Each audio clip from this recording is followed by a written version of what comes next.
Olá, sou Paulo Eduardo e estamos chegando para mais um estudo bíblico aqui no canal Minuto Missionário. Eu quero agradecer a você que chegou aqui mais uma vez para estarmos juntos em mais um estudo bíblico. Eu convido você a continuar conosco. Vamos lá? Então, nós estamos estudando sobre algumas provas do verdadeiro cristão, da nossa salvação, do que de fato é ser um cristão verdadeiro, que João traz aqui na sua primeira carta. João estava sempre contrapondo aqueles ensinamentos heréticos que infiltravam a igreja naqueles dias. E hoje nós vamos olhar a partir do versículo 19 do capítulo 3 de 1 João, onde João vai falar dos resultados do amor, não é? João ele faz uma transição da demonstração do amor para os resultados do amor. Estudamos aqui o que é realmente o amor, né? Demonstrado. E aqui, a partir do versículo 19, ele vai trazer o resultado do amor de verdade. Quais são os resultados do amor? E João elenca alguns benditos resultados do amor. Versículo 19 até o 21, ele diz assim: "E nisto conhecemos que somos da verdade, bem como perante ele tranquilizemos o nosso coração. Pois se o nosso coração nos acusar, certamente Deus é maior do que o nosso coração e conhece todas as coisas. Amados, se o coração não nos acusar, temos confiança diante de Deus." João traz algo bem interessante aqui de se pensar. Quando nós amamos a Cristo, como Ele nos amou, quando nós amamos a Cristo de verdade, um amor prático, como nós falamos já nos estudos anteriores, quando nós demonstramos o amor de verdade, sabe o que nós podemos ter? Consciência tranquila. Quando nós demonstramos esse amor, nós podemos descansar diante do Senhor, ter confiança. Sabe, uma das grandes aflições que o cristão passa é aquela incerteza, é a angústia, é a insegurança que muitas vezes abate sobre a vida, sobre o coração do cristão. Gera falta de ousadia, gera falta de coragem muitas vezes diante de Deus na oração. Mas esses versículos que nós lemos aqui, ele traz como que algo para que nós possamos dialogar conosco mesmo, conversar conosco mesmo. Mostrar se de fato eu estou amando, se de fato eu tenho atitudes de um verdadeiro cristão, de um salvo, então eu posso ter consciência tranquila. Porque nós somos conhecidos pelos frutos. Se de fato na minha vida existe essa demonstração do amor verdadeiro, a partir da minha vida, João fala então, pode ficar tranquilo, pode ter a sua consciência tranquila. Muitas vezes o nosso adversário, o acusador, ele fica querendo nos acusar, nos questionar. Mas se eu tenho uma vida prática, uma vida de obediência, uma vida que verdadeiramente demonstra o amor de Deus na minha vida, eu posso falar para mim mesmo, diante do Senhor, que eu estou de consciência tranquila, eu estou em paz com o Senhor. E é isso que João traz nesses versículos aqui, do 19 até o versículo 21. Essa liberdade, esse acesso diante de Deus, essa confiança, essa consciência tranquila, ela é resultado de uma vida de obediência a Deus, prática da vida cristã, prática do amor cristão. E João vai expressando isso. Outra coisa interessante ver aqui no versículo 22, resultado prático do amor, é as orações respondidas. Isso é algo tremendo. Olha o versículo 22. "E aquilo que pedimos dele, recebemos, porque guardamos os seus mandamentos e fazemos diante dele o que lhe é agradável. Ora, o seu mandamento é este, que creiamos em o nome do seu Filho Jesus Cristo e nos amemos uns aos outros, segundo o mandamento que nos ordenou." O amor cristão resulta em orações respondidas. Guardar os mandamentos de Deus, fazer o que lhe é agradável, são uma base não meritória para nossas orações serem respondidas. Entenda isso. Quando eu guardo os mandamentos do Senhor, eu não estou fazendo para receber méritos nas minhas orações serem respondidas. Até porque a base, o mérito da nossa oração ser respondida é a mediação de Cristo Jesus. causa da obra da cruz. Mas obedecer são condições indispensáveis para que as orações sejam respondidas. Então, obedecer os mandamentos de Deus, viver uma vida de obediência a Deus, são realmente bases para termos as orações respondidas. Não méritos, não que eu vou fazer por merecer, não.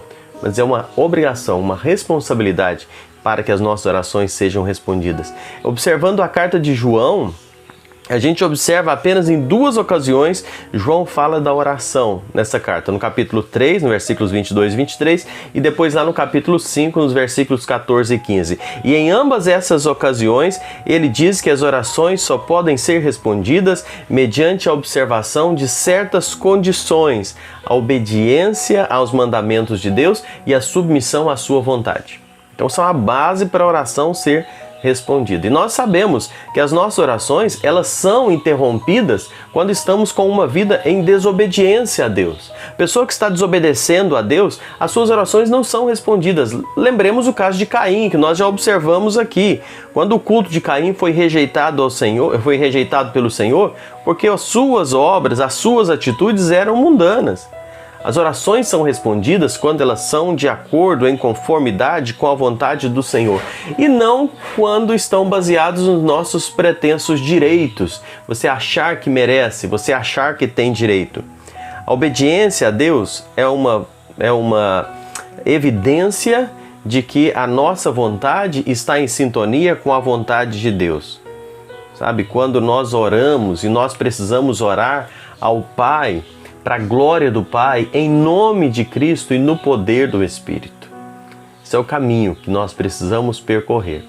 Nós precisamos ter uma vida limpa, um coração livre de mágoa, um coração livre do pecado, de uma vida no pecado. Então nós vamos caminhando, não é? No caminho para que as nossas orações possam ser então ouvidas de acordo com a vontade soberana do nosso Deus. Os mandamentos nós precisamos obedecer. E alguém pergunta assim, mas que mandamentos são esses que eu preciso obedecer? João aqui na sua carta, ele fala de um único mandamento, abrangendo a fé em Cristo e o amor uns para com os outros. Capítulo 3 e versículo 23.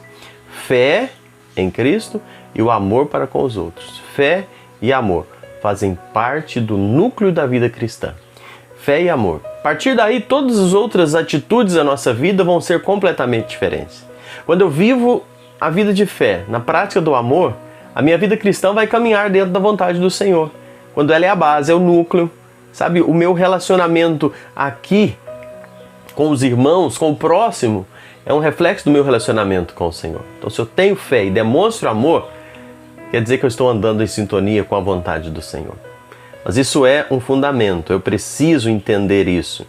A primeira parte aqui do mandamento que nós vemos é crer em o nome do seu Filho, Senhor Jesus. Lá em João 6:29, ele afirma, crer no nome de Jesus é o mesmo que crer nele. E João aqui ele emprega esse termo nome no sentido oriental, não é? Que representa a pessoa em tudo o que fez, em todo o contexto, em todo o conteúdo. Abrange os títulos de Filho de Deus, o Cristo.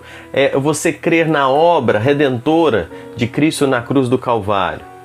E é esse crer que nós precisamos ter no nome do Senhor Jesus. E a questão não é somente crer em Jesus, mas crer naquilo que Jesus diz acerca de Deus, aquilo que o Senhor ensinou, a obra que ele realizou.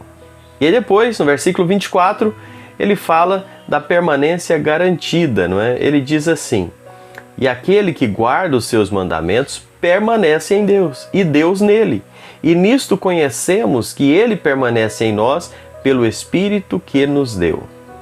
A observância dos mandamentos, como nós já falamos, ela é uma condição, é uma evidência para que eu possa permanecer em Deus e que Ele permaneça em nós. Permanecer em Deus não é uma experiência mística. Permanecer em Deus não é você estar tendo alguma experiência religiosa profunda. Não, não.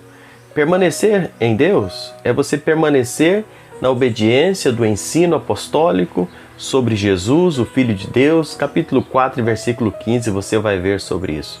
É viver de acordo com a vontade de Deus.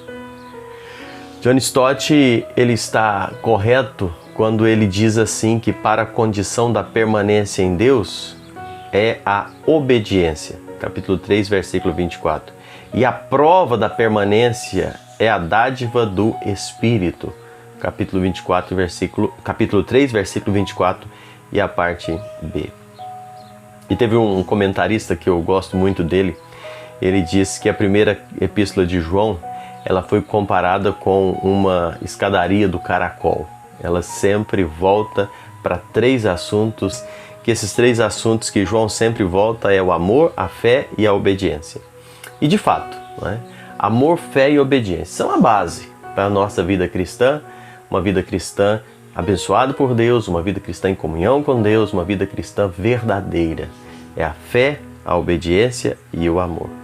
E nós chegamos ao final do capítulo 3, destacando que João volta a enfatizar essas 3 provas que identificam o verdadeiro cristão. A prova doutrinária, a fé em Cristo, a prova social, que é o amor aos irmãos, e a prova moral, que é a obediência dos seus mandamentos. Que isso possa ser visto na nossa vida.